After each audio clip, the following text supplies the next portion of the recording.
Caro amigo, doutor, doutora, advogados, olha só, aqui é o professor Custódio Nogueira, na sua pós-graduação no direito extrajudicial, em tudo aquilo que possa ser discutido no extrajudicial.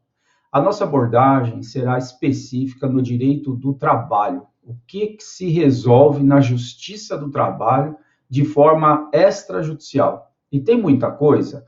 Tem muita coisa por conta ainda dos efeitos, né, da reforma trabalhista. Então, hoje, tem muitas formas, sim, de se pacificar o conflito, de se pacificar aí discussões de uma forma extrajudicial. Né? Então, aqui, o nosso objetivo é demonstrar, sem pressa, de forma técnica, para o colega, para o doutor, para a doutora, como que pode o doutor aí estar advogando, estar prestando o seu trabalho, né, a colega advogada, conseguindo mercado, conseguindo ganhar seus honorários, resolvendo conflitos sem necessariamente provocar a justiça do trabalho. Isso é possível? Sim, isso é possível, né? Então, aqui é uma visão bastante interessante para você que advoga sozinho, e que pode aparecer um conflito e que você pode estar oferecendo uma saída estratégica, sem mesmo provocar a justiça e com isso estar aí ganhando seus honorários. E para você também que presta serviço para empresas, eventualmente aí em consultoria, e aí você ter uma saída para esse seu cliente empregador, no sentido de você estar propondo para ele uma saída estratégica muito mais barato, né, para você conseguir, então, resolver um conflito, que no primeiro momento parece uma coisa muito grande, né, parece que essa empresa pode sofrer aí uma ação significativa na Justiça do Trabalho, sendo que tem aí o remédio extrajudicial para conseguir compor aí os interesses, o que não é muito difícil. E devo lembrar que a reforma trabalhista é lá do finalzinho de 2017, novembro do 17, né? Então, muito já no final daquele ano. De modo que nós tivemos o ano do 18, 19 e o 20. E é uma parte aí já do 21, já na metade do ano 21. Então, são 3 anos e meio de aplicação dessa nova norma, irradiando aí os seus efeitos na composição da discussão que envolve aí as relações de trabalho. Eu aproveito para agradecer aqui o professor Durval Salge Júnior, coordenação da pós-graduação, e um professor aí emblemático. Lembro que fui aluno do professor Durval em 2008, quando fiz a minha primeira pós-graduação aqui na Faculdade Legal, quando nem sonho tinha essa coisa do online, não é? Muito bem. Então, olha só, no começo aí dos materiais eu trago os meus contatos, fique à vontade aí para nos chamar, eu recebo bastante direct aqui no Insta, né? Deixo para você também outros contatos e meu e-mail. Tem um canal aqui no Telegram, fica à vontade aí para nos chamar, conhecer um pouco do direito do trabalho, na medida em que nós trazemos essa proposta para mostrar para o colega mercado de trabalho, né? De atuação enquanto advogado.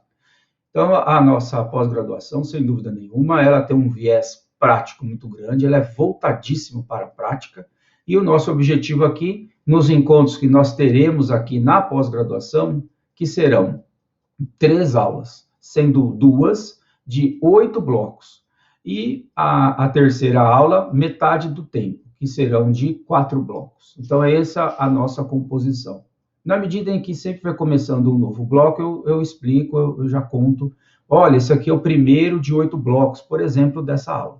E assim a gente vai indo para que o colega não se perca, né? Porque eventualmente corre a matéria lá para frente para ver um determinado tema e aí acaba meio que perdendo o contexto de todas as aulas. Então, a nossa apresentação aqui, a nossa participação, a programação indica aí 3 aulas, sendo 2 de 8 blocos e uma de 4 blocos, que é metade desse tempo.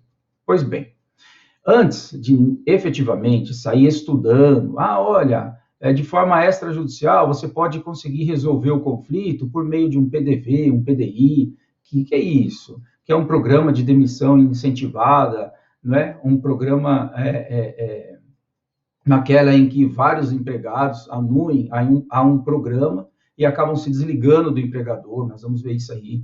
Agora tem uma jurisdição voluntária, que é um negócio bem interessante que não tinha na Justiça do Trabalho, né? A jurisdição voluntária, então, é o contrário da jurisdição que a gente conhece, que é a de conflito de interesses, que é a jurisdição contenciosa. A jurisdição voluntária, as partes já anuem a um acordo e simplesmente leva para o Poder Judiciário homologar, que é a Justiça do Trabalho no que toca às relações de trabalho, né? Então, nós temos essa ferramenta.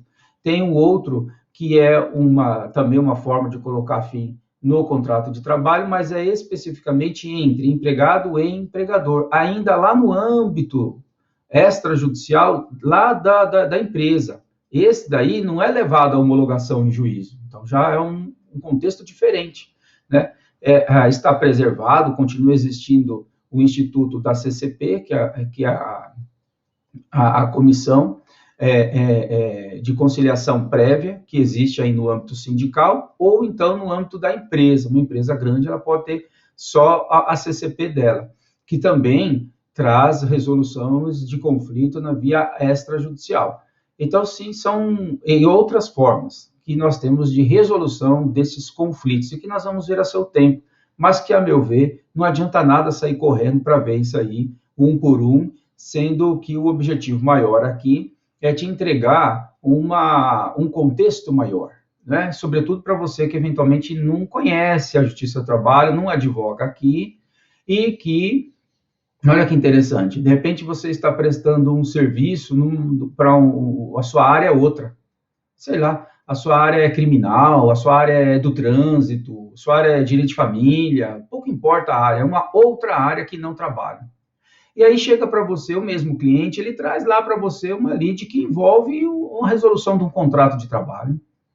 E é um caso interessante, né? De repente um camarada que ganha bem, tem uma lesão lá no contrato de trabalho dele, e aí pode-se criar uma composição, não é? Junto ao empregador, ou se você já representa o empregador logo de uma vez, né?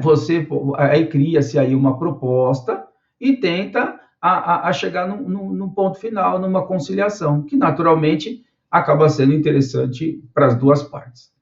Aos olhos do empregado, vai ser sempre interessante o porquê? Porque ele vai acabar recebendo de uma vez, sem o risco do processo e sem a demora do processo. Esse é o ponto de vista do empregado. Ao lado que, por seu turno, a visão do empregador qual que é? Ele acaba com esse passivo logo de uma vez, afasta o risco do processo, ele tem determinado um valor que ele, empregador, tem que pagar, isso aí entra lá na contingência do empregador, no passivo daquele empregador, e ele vai administrando o negócio dele, né? E cessa a contagem de juros e correção monetária, que eventualmente pode trazer uma condenação muito mais significativa, né? E nesse sentido acaba sendo a visão do empregador, que muitas vezes o empregador não quer nem pensar num acordo, ele quer deixar correr isso aí. Por quê? Porque ele não quer dispor de um determinado valor agora, né? Quantas vezes já passei por isso, fazendo lá entrevista, tentando fazer acordo, o cliente diz lá assim, advogando para o empregador, o cliente diz lá assim, olha, eu não quero fazer acordo, não quero pagar nada. Mas aí eu explico, mas meu amigo, olha esse caso aqui, ó, se isso aqui der condenação, vai dar uns 500 mil. O reclamante está aceitando agora 50 mil. E a gente parcela isso daí. Consigo lá, sei lá, 5, 6, 8, 10 parcelas. Quem sabe a gente briga na parcela lá, vai ficar de graça esse negócio. Então, eu não posso, porque esse valor agora eu vou investir numa máquina que vai me dar 2, 3 vezes esse valor aí. Então, eu não posso investir nisso agora. É melhor que eu compre invista no meu negócio. E depois eu acerto isso daí lá para frente.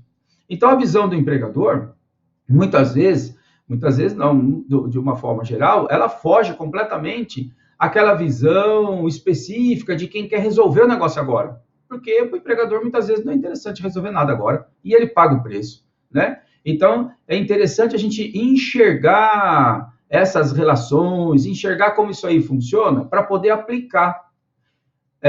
Por quê? Porque cada ramo do direito, ele guarda lá as suas relações. Então, você está sei lá, no direito de família. Então, você está acostumado com uma lide, que é o interesse familiar, que se rompeu. E quando o colega leva essa experiência lá para o direito do trabalho, o mundo lá é outro. Quando o colega está acostumado a fazer uma transação lá no criminal, lá o contexto é um. Quando você vem fazer um acordo aqui na trabalhista, é o outro. E muitas vezes o advogado, ele está tão acostumado lá no meio dele, que quando ele vem agir aqui, porque vale a pena, porque você vai ganhar honorários, aí você vem agir aqui, você tem dificuldade para entender e não consegue resolver os conflitos. E por quê? Porque tua cabeça está plugada num outro caminho. E aqui é a relação de trabalho, que é o que a gente vai estudar. Portanto, essa pequena preliminar tem o objetivo de contextualizar a matéria toda, para que você tenha um melhor aproveitamento da sua pós no que toca à matéria que está com a minha responsabilidade, que é o direito do trabalho. Devo lembrar que o direito do trabalho ele é fonte de muito dinheiro para o advogado, né? Não tenha a menor sombra de dúvida disso. Ainda mais agora com sucumbência, né? Então, veja que o direito do trabalho ele é um ramo, sem dúvida nenhuma, que ele dá muito retorno econômico para o advogado.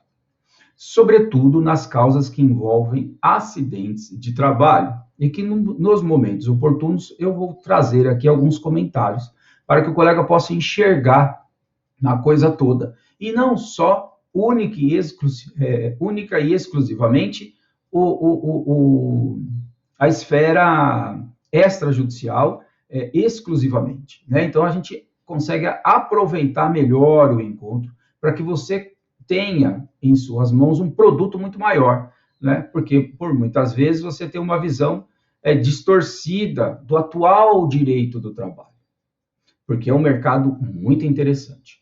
E para isso, para que a coisa evolua e a gente consiga muito bem aproveitar o nosso encontro, nós precisamos entender o que é a relação de trabalho e onde entra a relação de emprego e todas as outras relações de trabalho, como que você pode receber isso aí no seu escritório e como que você pode saber advogar nesse meio, né? Tanto no extrajudicial quanto no próprio judicial. Evidente que no judicial a gente não vai desenvolver muito raciocínio aqui, petição inicial, nada disso, porque não é o foco do encontro. Mas, ainda assim, eu consigo indicar o caminho para que o colega vá conseguindo tatear aí e ir entendendo com mais profundidade. Então, o grande objetivo é que você aproveite, de fato, o encontro. Então, vamos lá. O material eu preparo aqui com muito carinho, muita atenção, para que o colega possa, de fato, aproveitar bastante. Então, vamos lá. Quais são aí a regra, o caminho para se seguir dentro dessa ciência do trabalho? Nós temos lá os princípios fundamentais. Aí, nesse momento, o colega pode falar, meu Deus do céu, o Custódio vai falar de princípios, eu não quero saber de princípios, eu quero resolver extrajudicialmente. Então, se você não tem um norte básico, principiológico da ciência, que você se aventura a estudar, aí não vai adiantar nada, porque você vai tomar um pau atrás do outro. Então, olha só, aqui é bem objetivo. Princípios fundamentais, a gente tem o que no direito do trabalho? A própria CF já traz, no artigo 1º, onde ela fala dos fundamentos da República Federativa do Brasil, o que ela traz? Os valores sociais do trabalho e a livre iniciativa. Então, veja que a atividade humana de trabalhar e a atividade humana de gerar o emprego, elas compõem um dos princípios, ou melhor ainda colocando, um dos fundamentos da República Federativa do Brasil. Então, isso aqui não é pouca coisa.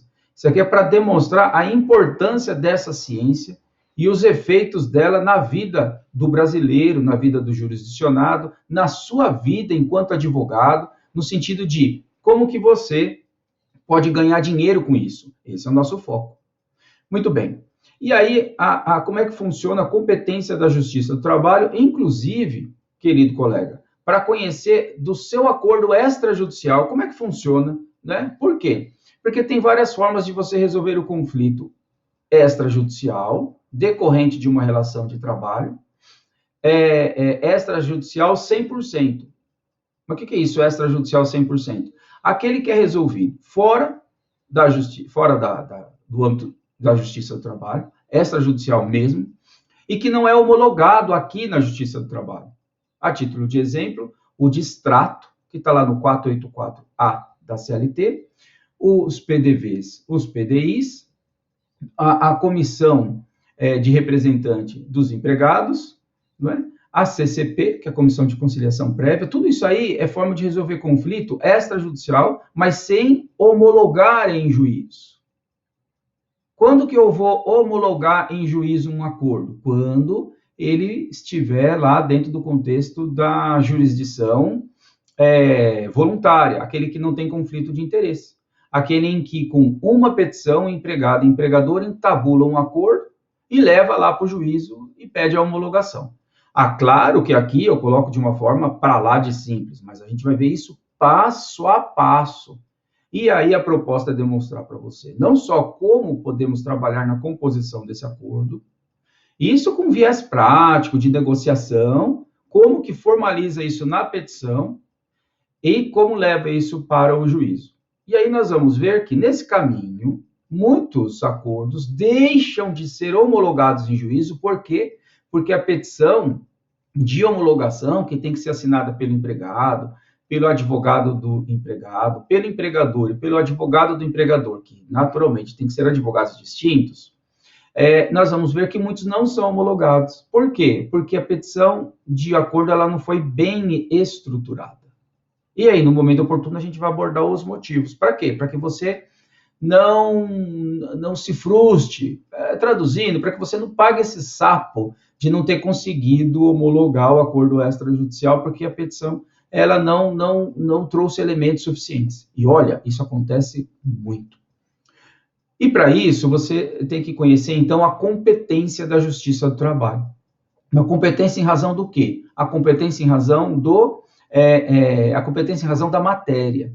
E aí, quando a gente for abordar o acordo extrajudicial, que é homologado em juízo, da jurisdição voluntária, aí eu vou comentar também sobre a competência em razão do local, onde, então, que deve ser distribuída essa petição de acordo.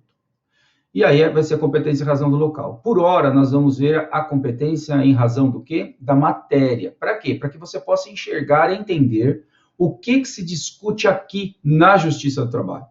Ou seja, até onde a mão, a caneta lá do juízo da vara do trabalho pode entregar a tutela jurisdicional. Até onde ele pode decidir.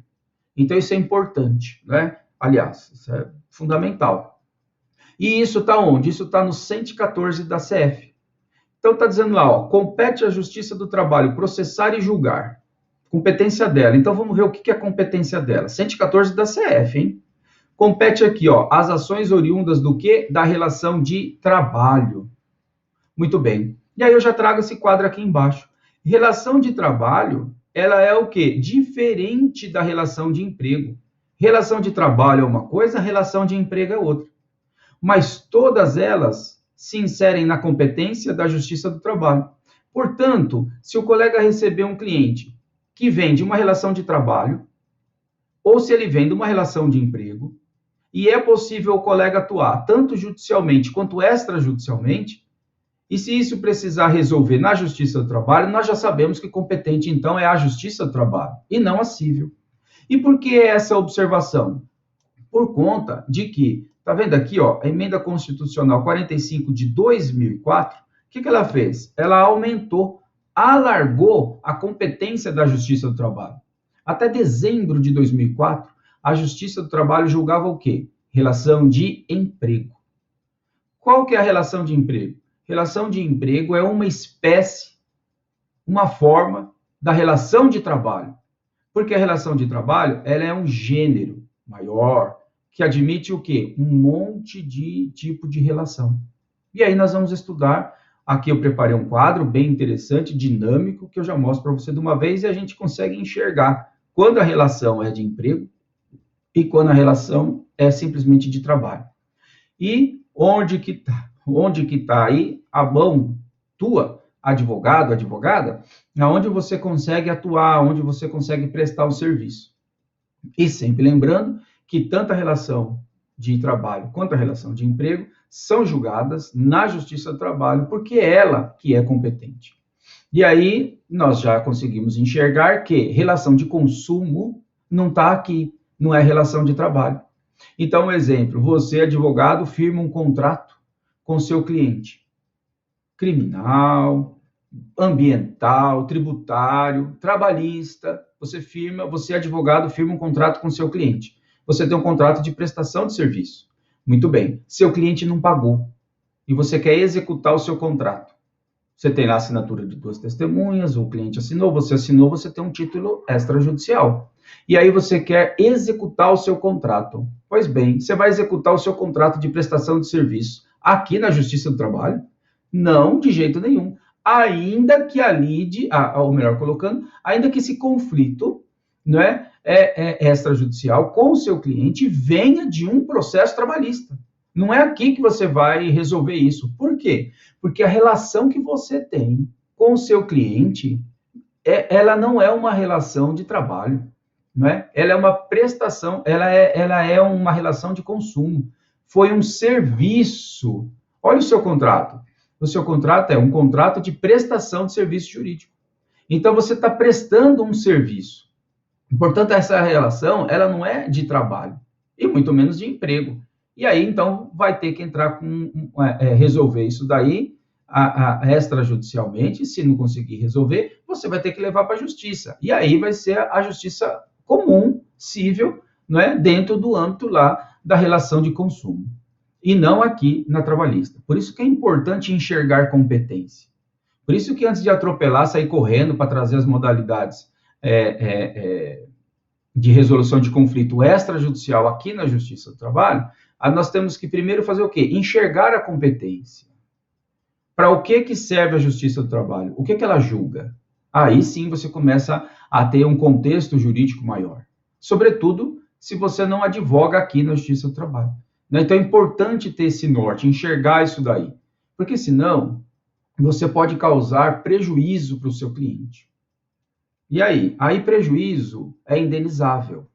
E aí amanhã você pode se tornar réu e o seu ex-cliente é autor. E você condenado fazendo um cheque lá, pagando para o seu ex-cliente. E aí vai ter o advogado do seu ex-cliente, que vai ser o advogado dele novo, que vai ganhar honorários em cima de você, advogado, advogada. Tá entendendo o que eu tô falando? Então, nosso objetivo aqui é te mostrar o todo, para depois mostrar os pormenores do extrajudicial. Para quê? Para que você seja um advogado, uma advogada, mas que você sabe o que você está fazendo. Advogar de fato, não de direito, porque você passou no exame de ordem e a carteira, que isso aí não significa nada. Tem que saber advogar de fato, enxergar as coisas. Essa é a nossa proposta. Muito bem. Até para complementar esse inciso 1, que o 114 da CF é enorme, só que o nosso objetivo não é estudar a competência, e sim dar um norte para você. Mas eu tenho que terminar esse inciso 1 que diz assim: então a Justiça do Trabalho é competente para julgar ações oriundas aí da relação de trabalho, abrangido quem? Ente do direito público, externo e da administração direta e indireta. Ou seja, quando, lá em dezembro de 2014, que veio a emenda constitucional 45 de 2004, aumentou tanto a competência da Justiça do Trabalho, que chegou a alcançar os entes da administração pública direta e indireta. Então, alargou, que foi demais.